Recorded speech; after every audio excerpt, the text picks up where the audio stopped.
ಯುವತಿಗಳಲ್ಲಿ ಒಬ್ಬರಾಗಿರ್ತಾರೆ. ಮಹಾರಾಷ್ಟ್ರದ ಪುರಂದರಗಳಲ್ಲಿ ಸುಮಾರು 1480ರಲ್ಲಿ ಇವರು ಜನಿಸ್ತಾರೆ. ತಂದೆ ವರಪನಾಯಕ, ತಾಯಿ ಸರಸ್ವತಿ. ಇವರ ಪೂರ್ವ ಹೆಸರು ಶ್ರೀನಿವಾಸನ ಆಯ್ತ.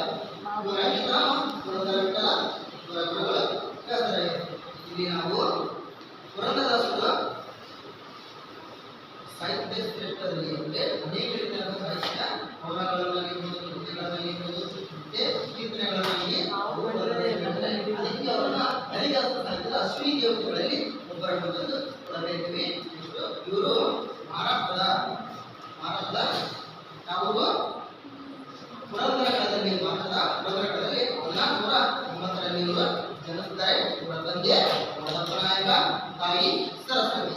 ಇವರ ಗುರುಗಳು ವ್ಯಾಸರಾಯ. ಹೌದಾ? ಮುಂದುವರೆದು ಇದು ಇವರು ವ್ಯಾಸರಾಯರು ಇಲ್ಲಿ ಕನಕದಾಸರ ಕಾಲ್ತೀವಿ, ಕಾಲ್ತೀವಿ. ಇದು ಏನಪ್ಪ ಅಂತಂದ್ರ ದಾಸ ಸಮುದಾಯದ ಒಂದು ಚಿತ್ರಪಟ. ಈ ನಾವು ವ್ಯಾಸರಾಯರನ್ನು ಕಾಣ್ತೀವಿ, ಗುರುಗಳಾದ ವ್ಯಾಸರಾಯರು, ದಾಸರನ್ನಾಗಿ ಕನಕದಾಸರು ಮತ್ತೆ ಪುರಂದರದಾಸ ಸಮುದಾಯ ನಾವು ಇಲ್ಲಿ ನೋಡಿದ್ರಲ್ಲ. ಇಲ್ಲಿ ಬೇವು ಬೆಲ್ಲ ಏನು ಫಲ, ಆವಿಗೆ ಆಧಾರದಲ್ಲಿ ಏನು ಫಲ, ಇಲ್ಲಿ ಬೇವು ಬೆಲ್ಲ ಏನು ಫಲ, ಆವಿಗೆ ಆಧಾರದಲ್ಲಿ ಏನು ಫಲ. ಮೊದಲನೇದಾಗಿ ನಾವು ಏನು ಹೇಳ್ತೀವಿ, ಬೇವು ಮತ್ತು ಬೆಲ್ಲವನ್ನ ಕಾಣ್ತೀವಿ. ಅರ್ಥಾಯ್ತಾ? ಬೇವು ಮತ್ತು ಬೆಲ್ಲವನ್ನ ಕಾಣ್ತೀವಿ. ಬೇವು ಬೆಲ್ಲದೊಂದಿಗೆ ಮಿಶ್ರಣವಾದಾಗ ಬೇವು ತನ್ನ ಕಹಿಯನ್ನು ಅಲ್ಲಿ ಏನು ಮಾಡುತ್ತೆ, ಯಥೇಚ್ಛವಾಗಿ ಅಲ್ಲಿ ಕಾಣುತ್ತೆ. ಅದೇ ತರನಾಗಿ ಬೆಲ್ಲ ಬೇವಿನೊಂದಿಗೆ ಮಿಶ್ರಣವಾದಾಗ ಬೇವು ಏನಾಗುತ್ತೆ, ಸಿಹಿ ಹೋಗಿ ಬೆಲ್ಲವು ಸಿಹಿಯಾಗಿ ಅಲ್ಲಿ ಯಥೇಚ್ಛವಾಗಿ ಕಾಣುತ್ತೆ. ಅದೇ ತರನಾಗಿ ನಾವು ಬೇವು ಬೆಲ್ಲದ ಏನು ಫಲ ಅಂದರೆ, ಬೇವುನ ಬೆಲ್ಲದೊಂದಿಗೆ ಮಿಶ್ರಣ ಮಾಡಿದಾಗ ಬೇವು ತನ್ನ ಕೈಯಲ್ಲಿ ಏನು ಮಾಡುತ್ತೆ, ತೋರುತ್ತದೆ. ಅದೇ ತರನಾಗಿ ಮಾನವನು ಮನುಕುಲ ಪುರಂದರದಾಸರು ಏನು ಹೇಳ್ತಾ ಇದ್ದಾರಪ್ಪ ಅಂತಂದ್ರೆ, ಮಾನವನು ತನ್ನ ಒಂದು ಸ್ವಭಾವ, ತನ್ನ ಒಂದು ಮನೋಭಾವ, ತನ್ನ ಒಂದು ಆಧ್ಯಾತ್ಮಿಕ, ತನ್ನ ಒಂದು ವೈಚಾರಿಕತೆ ಇವೆಲ್ಲವುಗಳನ್ನು ಇಟ್ಟುಕೊಂಡು ಸಜ್ಜನರೊಂದಿಗೆ ದುರ್ಜನರು ಸೇರಿಕೊಂಡಾಗ ತಮ್ಮ ಹಾವಭಾವಗಳು ಯಾವ ದುರ್ಜನರು ಸಜ್ಜನರೊಂದಿಗೆ ಸೇರಿಕೊಂಡಾಗ ನಾವು ಕಾಣ್ತೀವಿ. ದೇವೋಪಾಸಕ ದುರ್ಜನರು ಏನಾಗ್ತಾ ಇದ್ದಾರೆ, ಸಜ್ಜನರೊಂದಿಗೆ ಮಿಶ್ರಣವಾದಾಗ ಬೇವು ದುರ್ಜನರು ತಮ್ಮದೇ ಆದಂತಹ ಮನೋಭಾವಗಳೊಂದಿಗೆ ವರ್ತಿಸ್ತಾರೆ ಹೊರತು ಸಜ್ಜನರೊಂದಿಗೆ ಒಳ್ಳೆಯ ಸಜ್ಜನರಾಗಿ ವರ್ತಿಸುವುದಿಲ್ಲ ಅಂತ ಹೇಳಿ ಬೇವು ದುರ್ಜನರು ಸಜ್ಜನರೊಂದಿಗೆ ಸೇರಿಕೊಂಡಾಗ ಏನು ಸಿಗುತ್ತೆ ಫಲ ಅಂದರೆ, ಕೆಟ್ಟವರು ಒಳ್ಳೆಯವರೊಂದಿಗೆ ಮಿಶ್ರಣವಾದಾಗ, ಕೆಟ್ಟವರು ಒಳ್ಳೆಯವರೊಂದಿಗೆ ಸೇರಿಕೊಂಡಾಗ ಅವರು ಕೆಟ್ಟ ಬುದ್ಧಿಯನ್ನೇ ತೋರಿಸ್ತಾರೆ ಹೊರತು ಒಳ್ಳೆಯ ಬುದ್ಧಿಯನ್ನ ಅಲ್ಲಿ ತೋರಿಸುವುದಿಲ್ಲ. ಅದಕ್ಕೆ ಪುರಂದರದಾಸರು ಏನು ಹೇಳ್ತಾರೆ, ಅಲ್ಲಿ ಏನು ಹೇಳ್ತಾರಪ್ಪ ಅಂತಂದ್ರೆ, ಸಜ್ಜನರೊಂದಿಗೆ ದುರ್ಜನರು ಸೇರಿಕೊಂಡಾಗ ಏನು ಫಲ ಸಿಗುತ್ತೆ, ಏನು ಫಲ ಸಿಗುತ್ತಿಲ್ಲ ಅಂತ ಹೇಳ್ತಾರೆ. ಆದರೆ ಆ ವಿಧಿಯ ಆಧಾರದಲ್ಲಿ ಏನು ಫಲ ನಾವು ಎರಡು ಥರದಾಗಿ ಕೊಡ್ತೀವಿ. ನಾವು ಹಾಲನ್ನು ತೆಗೆದುಕೊಂಡಾಗ ಏನು ಮಾಡ್ತೀವಿ, ಇಟ್ಟಿಗೆ ಹಾಕ್ತಿದ್ರೆ ಹುಟ್ಟಿರುವ ಹಾವಿಗೆ ಹಾಕ್ತೀವಿ. ಹೌದಾ? ಅದೇ ಮತ್ತು ಇನ್ನೊಂದರಾಗಿ ದೇವರ ಕ್ರಿಯೆ ಮುಂದೆ ಇರುವಂತಹ ಭಿಕ್ಷುಕರು ಕೂಡ ಅಲ್ಲೇ ಇರ್ತಾರೆ. ದೇವರ ಮುಂದೆ ಭಿಕ್ಷುಕರು ಒಳಗಡೆ ಹಾವಿಗೆ ಕಲ್ಲು ನಾಗಕ್ಕೆ ಏನು ಮಾಡ್ತಿರ್ತಾರೆ, ಹಾಲನ್ನ ನೈವೇದ್ಯವಾಗಿ ಹಾಕ್ತಾ ಇರ್ತಾರೆ. ಹೌದಾ? ಇದು ನಮಗೆ ಹೊರಗಡೆ ಭಿಕ್ಷುಕರಿಗೆ ಹಾಲನ್ನು ಹಾಕಿದರೆ ಅಲ್ಲಿ ಹುಟ್ಟನ್ನು ನಿಲ್ಲಿಸಿದ್ರು. ಅದೇ ಹಾವಿಗೆ ಕಲ್ಲು ನಾಗಕ್ಕೆ ಆಗಿದೆ, ಅದು ಉಪಯೋಗಕ್ಕೆ ಎರಡದಾಗಿ ಯಾವ ಥರ ಕಾಣ್ತೀವಿ ಅಂತಂದ್ರೆ, ಹಾವಿಗೆ ಆಧಾರದಲ್ಲಿ ಇರುವ ಹಾವು ಇದು ಮೊದಲನೇದಾಗಿ ವಿಷಪೂರಿತ ಹಾವು. ಹೌದಾ?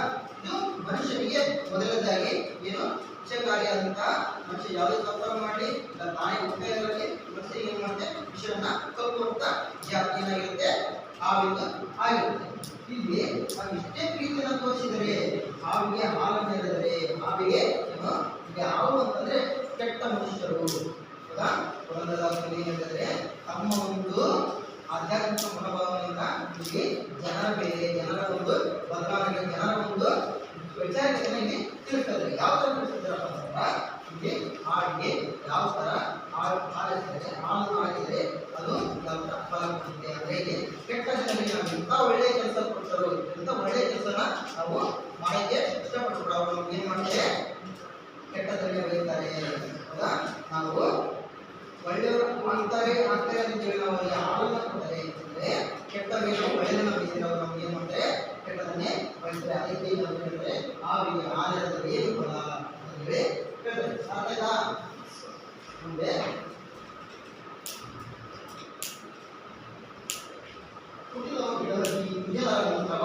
ಪಠನೆಯ ಮಾಡಿದರೆ ಏನು ಫಲ?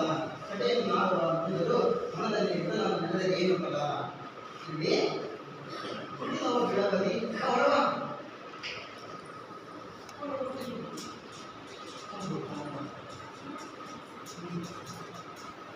ಕುಡಿದವ ಬಿಡಬದಿ ಕುಜನರ ಮುಂದವ ಪಠನೆಯ ಮಾಡಿದರೆ ಏನು ಫಲ?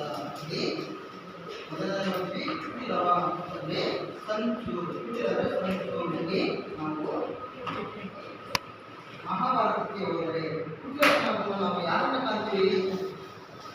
ಕುಟುಂಬ ಯಾವ ಮಾಡ್ತಾರೆ? ಮತ್ತೆ ಮತ್ತೆ ಇನ್ನೂ ಮಾಡ್ತಾರೆ ನಮ್ಗೆ ಫೇಮಸ್ ಯಾರು ಮಾಡ್ತಾರೆ? ಮಹಾಭಾರತದಲ್ಲಿ ಯಾವ ತರ ತಂತ್ರಗಳನ್ನು ಅಂತಂದ್ರೆ ಕರ್ಣನನ್ನು ಸಾಕಲು ಅರ್ಜುನ ಯಾವ ತರ ಬಿಡಬೇಕು ಅನ್ನೋ ಒಂದು ತಂತ್ರವನ್ನು ಹೇಳಿಕೊಡ್ತಾನೆ. ಆ ತರ ಇಲ್ಲಿ ಹುಟ್ಟಿದವ ಬಿಡಬೇಕು ಜನರ ವರ್ಣನೆ ಮಾಡಿದರೆ ಏನು ಫಲ ಅಂತ ಸಂತನ್ನು ಇನ್ನೊಬ್ರು ಹಾಳಾಗ್ತದೆ, ಇನ್ನೊಬ್ರು ಹಾಳಾಗಬೇಕು, ಇನ್ನೊಬ್ರು ಏನಾಗುತ್ತೋ ಬೆಳಿಬಾರ್ದು, ಇನ್ನೊಬ್ರು ಏನಾಗುತ್ತೋ ನಾಶವಾಗುತ್ತೋ ಅನ್ನೋ ಒಂದು ಮನೋಭಾವನೆ ಮನದಲ್ಲಿ ಇಟ್ಟುಕೊಂಡು ಮುಂದೆ ಮಾತ್ರ ನಾವು ದೇವಾಲಯಕ್ಕೆ ಹೋಗಿರ್ಬೋದು, ಮನೆಗೆ ಹೋಗಿರ್ಬೋದು, ಅಲ್ಲೆಲ್ಲ ಹೋಗಿ ಏನ್ಮಾಡ್ತಾರೆ ಮಂತ್ರ ಪಠನೆಯ ಮಾಡಿದರೆ ಅವ್ರಿಗೆ ಏನು ಫಲ ಸಿಗುತ್ತೆ? ಇನ್ನೊಬ್ಬರಿಗೆ ಕೆಟ್ಟದನ್ನ ಬಯಸಿದ ಮೇಲೆ ಅವ್ರು ಆಮೇಲೆ ಮನೆಗೆ ಹೋಗಿ ದೇವಸ್ಥಾನಕ್ಕೆ ಹೋಗಿ ಮಂತ್ರ ಪಠನೆ ಅಂತಂದ್ರೆ ಮಂತ್ರ ಪಠನೆ ಏನು? ದೇವರ ದೇವರಿಗೆ ಹೋದಾಗ ಒಳ್ಳೆದಪ್ಪ ಚೆನ್ನಾಗಿ ಆಮೇಲೆ ಹೇಳೋದಾಗಿರ್ಬೋದು ಬೆಳಗ್ಗೆ ಹೇಳ್ತಾರ ನೀವು ಏನು ಹೇಳ್ತಾರ ನಾಳೆ ಸ್ವಾಮಿ ಅದು ಹೇಳ್ತಾರಲ್ಲ ಬೆಳಗ್ಗೆ ಆ ಥರ ಮಂತ್ರ ಪಠನೆ ಮಾಡೋದಾಗಿರ್ಬೋದು. ಈ ಥರ ಮಂತ್ರ ಪಠನೆ ಮಾಡಿದರೆ ಏನು ಫಲ ಸಿಗುತ್ತೆ? ಇನ್ನೊಬ್ಬರು ಕೆಟ್ಟದನ್ನ ಬಯಸಿದ ಮೇಲೆ ಮೊದಲ ಆ ಥರ ಹೇಳ್ತಾರೆ. ಮುಂದೆ ಸಟೆಯನ್ನು ನಾವು ಮುಂದೆಯದು ಮನದಲ್ಲಿ ಉತ್ತಮವನ್ನು ನಡೆದರೆ ಏನು ಫಲ? ಸಟೆಯಲ್ಲಿ ಏನು? ಸುಳ್ಳು. ಹೌದಾ? ಸುಳ್ಳುಗಳನ್ನು ಹೌದಾ? ಇಲ್ಲಿ ಬಸವಣ್ಣವರು ಏನು ಹೇಳ್ತಾರೆ? ಏನು ಹೇಳ್ತಾರೆ ಬಸವಣ್ಣವರ ವಚನದಲ್ಲಿ? ಫಲ ಬೇಡ, ಫಲ ಬೇಡ, ಹುಟ್ಟಿಗೆ ನುಡಿಯಲು ಬೇಡ, ಅಸಹ್ಯ ಪಡಬೇಡ, ತನ್ನ ಖಂಡಿಸಬೇಡ, ಎಂದು ಬೆಳೆಯಲು ಬೇಡ.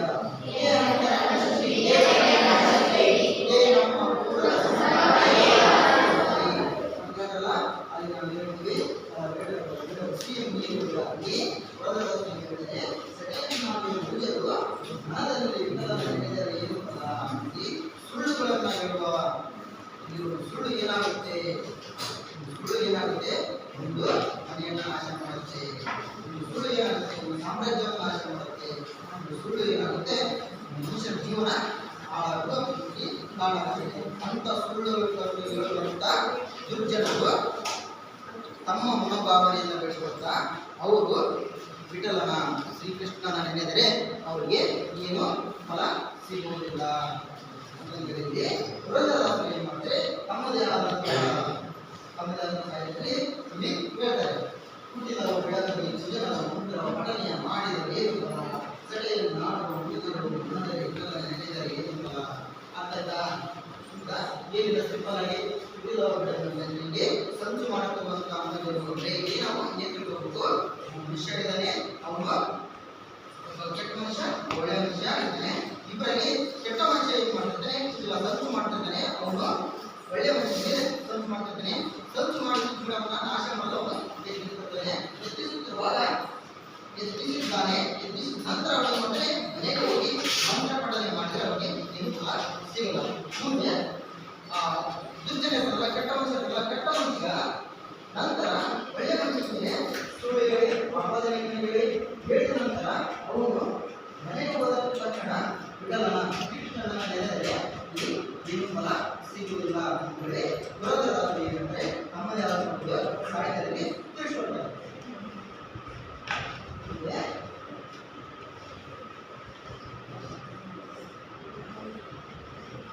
ಮಾತಾ ಪಿತರನ್ನು ಬಳಲಿಸಬಾರದೆಂದು ಪ್ರಾರ್ಥನೆ ಮಾಡಿದ ಏನಿಲ್ಲ. ಇಲ್ಲಿ ಮಾತಾ ಪಿತರು ಅಂದರೆ ಯಾರು? ತಂದೆ ತಾಯಿ. ತಂದೆ ತಾಯಿಯನ್ನು ಹೀನಾಯವಾಗಿ ಕಾಣುವಂತ ಮನುಷ್ಯರು. ಈ ತಂದೆ ತಾಯಿಯನ್ನು ಹೀನಾಯವಾಗಿ ಕಾಣುವಂತ ಮನುಷ್ಯರು ದೇವರ ಯಾತ್ರೆ, ತೀರ್ಥಯಾತ್ರೆ, ದೇವ ಮಂದಿರಗಳಿಗೆ ಹೋಗುವುದು, ದೀನದಲಿತರಿಗೆ ದಾನ ಮಾಡುವುದು, ಈ ಥರ ಮಾಡುವುದು ಅವರಿಗೆ ಏನು ಲಾಭ?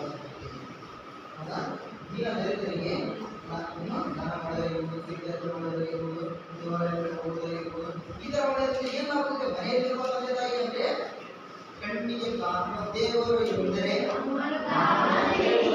ಆ ಥರ ತಂದೆ ತಾಯಿ ಏನಾಗಿದ್ದಾರೆ? ದೇವರಾಗಿದ್ದಾರೆ. ಅವರನ್ನು ನಾವು ದ್ವೇಷಿಸಿ, ಅವರನ್ನು ನಾವು ದೂರ ಇಟ್ಟು, ಅವರಿಗೆ ನಾವು ಆಹಾರವನ್ನು ಕೊಡದೆ, ಹೌದಾ, ಉಪವಾಸ ಕೇಳಿ ಅವರನ್ನು ಬಿಟ್ಟು ಬೇರೆ ಎಲ್ಲೋ ಕಣ್ಣಿಗೆ ಕಾಣದ ದೇವರಿಗೆ ನಾವು ಏನು ನಮಸ್ಕಾರ ಮಾಡ್ತೀವಿ, ತೀರ್ಥ ಯಾತ್ರೆಗಳನ್ನು ಮಾಡ್ತೀವಿ. ಈ ಥರ ಮಾಡಿದ್ರೆ ನಮಗೆ ಏನು ಫಲ ಸಿಗುತ್ತೆ ಅಂತಂದರೆ ಪುನರ್ದಾಸರು ಏನು ಹೇಳ್ತಾರೆ? ಹೇಳ್ತಾ ಹೋಗ್ತಾರೆ. ಮುಂದೆ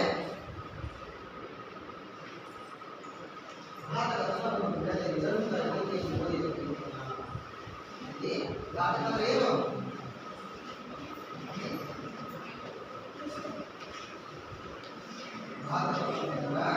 ಮನುಷ್ಯ ಇನ್ನೊಬ್ಬ ಮನುಷ್ಯರ ಮೇಲೆ ಏನೊಂದು ದ್ವೇಷ ಮಾಡುವುದು, ಹೌದಾ, ಸಿಟ್ಟಿಗಳು, ಕೊಲೆ ಮಾಡುವಂಥದ್ದು, ಹೌದಾ, ಇಲ್ಲಿ ಮನುಷ್ಯ ಇನ್ನೊಬ್ಬ ಮನುಷ್ಯನೇ ಹಲ್ಲೆ ಮಾಡುವಂಥದ್ದು, ಈ ಥರ ಹಲ್ಲೆ ಮಾಡುವಂಥ ಮನುಷ್ಯನು ನಿರಂತರವಾಗಿ ಗೀತೆಯನ್ನು ಓದಿದರೆ ಮನುಷ್ಯ ಇನ್ನೊಬ್ಬ ಮನುಷ್ಯನ ಮೇಲೆ ಏನು ಮಾಡ್ತಿರ್ತಾನೆ? ಹಲ್ಲೆ ಮಾಡ್ತಿರ್ತಾನೆ, ಕೊಲೆ ಮಾಡ್ತಾನೆ,